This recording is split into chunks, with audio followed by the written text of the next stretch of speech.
Israel is facing international condemnation after forcibly entering positions held by UN peacekeeping forces in southern Lebanon, leading to injuries among peacekeepers.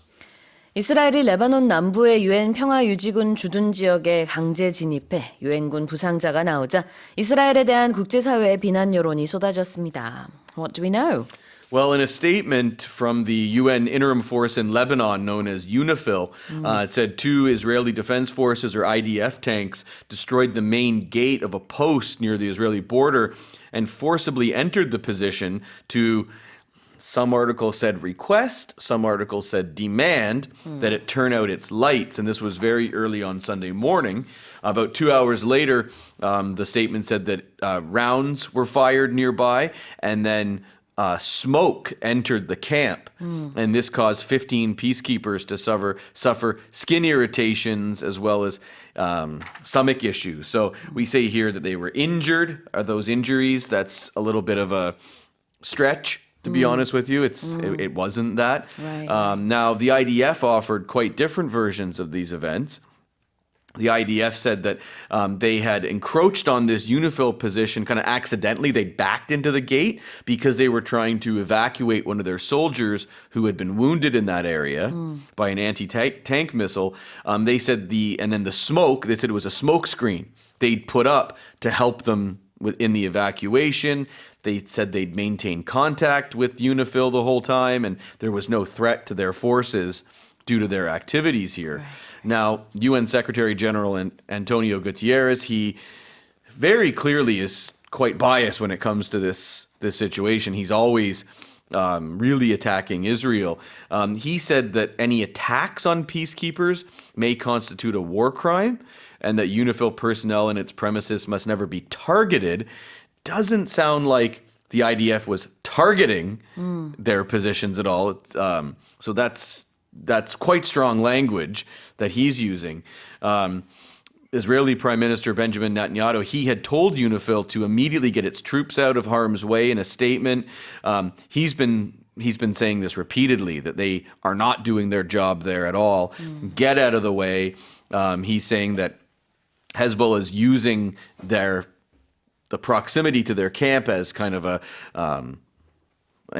to their advantage. He's called these UNIFIL troops hostages of Hezbollah. Now, prior to this, other peacekeepers have been injured in recent days. Right. Now, the IDF did take responsibility for some of these incidents. I'm not sure exactly what happened, but 2 troops from Sri Lanka were injured. They took responsibility for that. Last Thursday, 2 Indonesian soldiers were injured. They fell from an observation tower after an Israeli tank fired towards it. I think they weren't trying to kill those soldiers or anything like that, but it happened.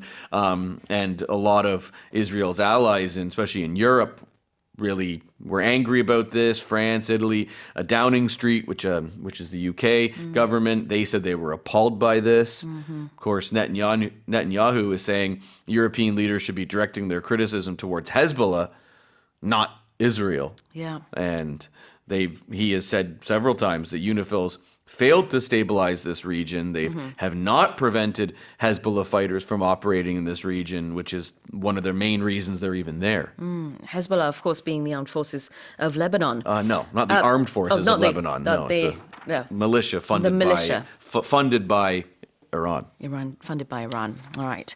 Well, let's have a look at this. There's been a lot of international condemnation pouring in. Well, condemnation means when you criticize someone's actions, you say they're bad. So when you hear international condemnation, it means that many countries are criticizing usually another country's actions. They could be, when there's terrorist attacks, there'll be international condemnation on that. Or when war breaks out, for example, there was international condemnation on Russia. 그래요. international, 여기서 condemnation이라는 단어가 좀 어렵고 길죠. condemn 하다라는 동사가 바로 비난하다인데요. 여기에 m하고 n 같이 들어갑니다. condemn, condemn. 근데 발음할 때는 m까지만 발음을 해요. 그러나 스펠링은 뒤에 n이 하나 더 붙습니다. 이 명사 형태가 condemnation이 되겠습니다. Is that right? The spelling for the verb condemn is up to the N? Yep, that's right. It is right. I've just got confused there. No, it's a tricky word to spell. That'd be one of those words that would really trip people up on spelling bees. 맞습니다. What about doing something forcefully? Forcefully or forcibly. Oh, sorry, Yep. forcibly, yeah. Both mean the same thing. By force, using physical power, even violence. 물리력을 동원해서 한다, 강제로 한다라는 뜻이 되겠죠. forcibly는 여기서 부사가 되겠습니다. forcibly. Sometimes if people are not behaving well in certain places, they might be forcibly removed. 그럴 수 있죠. 강제로 옮겨질 때. 자, 그러면 다시 한번 제가 읽어볼까요? Israel is facing international condemnation after forcibly entering positions held by UN peacekeeping forces in southern Lebanon, leading to injuries among peacekeepers. Now here's our next headline. SpaceX has achieved a new milestone during the 5th test flight of its Starship rocket, with the lower half successfully maneuvering back to the launch tower and being caught by a giant pair of mechanical arms. 스페이스X가 자사 화성 탐사선 스타십의 5번째 시험비행 과정에서 로켓 하단부가 발사대로 돌아와 2개의 거대 로봇 팔 사이에 성공적으로 안착하는 기술을 선보이며 항공우주공학의 새 역사를 썼습니다. All right, tell us more. Well, the chances of this happening were very, very slim. So the bottom part, known as the super heavy booster, the chances of this being caught, the company, SpaceX even said thousands of criteria had to be met for the attempt to even be made. Oh. And it was their first shot, and I watched the video several times. Amazing that this happened. And the ship part, the upper part of the rocket, that would be where the equipment and the crew will eventually be held for future missions, that also successfully landed in the Indian Ocean about 40 minutes later. That was their target. And SpaceX also managed to even preserve some of the vehicle's hardware, which it had not expected to be able to do. Big developments there Right. from SpaceX. The first expression is to maneuver. Maneuver, it's when you move somewhere very carefully and skillfully. You can maneuver your body in a certain way. Usually it's used when someone's controlling a vehicle, a car, bicycle, boat, what have you. 네, 보통 이렇게 조종을 하면서 움직일 때 maneuvering 한다라고 합니다. Think about when you have to get in or out of a really tight parking space. If you have to, okay. or you're going, like I've only driven in England once, and the roads are so narrow there compared to what I'm used to doing in Canada, yeah. So I felt like you had to kind of maneuver sometimes, and you had to make tight turns, and it wasn't easy. Exactly. Same for the States as well. They have really big parking spaces. Right. And then, when I went to the States, I was surprised. It was so easy to Right. park. The roads are terrible there compared to Canada, though. Oh, really? Really bumpy. Well, I didn't know that was 20 years ago. The roads have gone downhill in Canada, too. 자, 능숙하게 조심조심해서 움직이는 것을 maneuvering이라고 하기도 합니다. 그래서 지금 그렇게 주차한다는 얘기를 해주셨는데 스펠링이요 2가지가 있어요. 하나는 manoeuvre, 또 하나는 보통 이제 영국 문화권에서 많이 쓰는데 manoeuvre 이렇게 끝에도 다르고 가운데도 다릅니다. 자, 그 다음 표현으로는 mechanical arms. Pretty much self-explanatory, I would say, right? yeah. If something's mechanical, it's a machine, and then Sure. these arms, they mimic the action of a human arm. They also, SpaceX called these things chopsticks, and it was crazy because they open up, and then as the heavy booster came down, the chopsticks just closed on it. 야, 그 The 팔을 arms, they just move like that. 젓가락이라고 이렇게 chopsticks라고 불렀는데 기계 팔이죠. mechanical arms.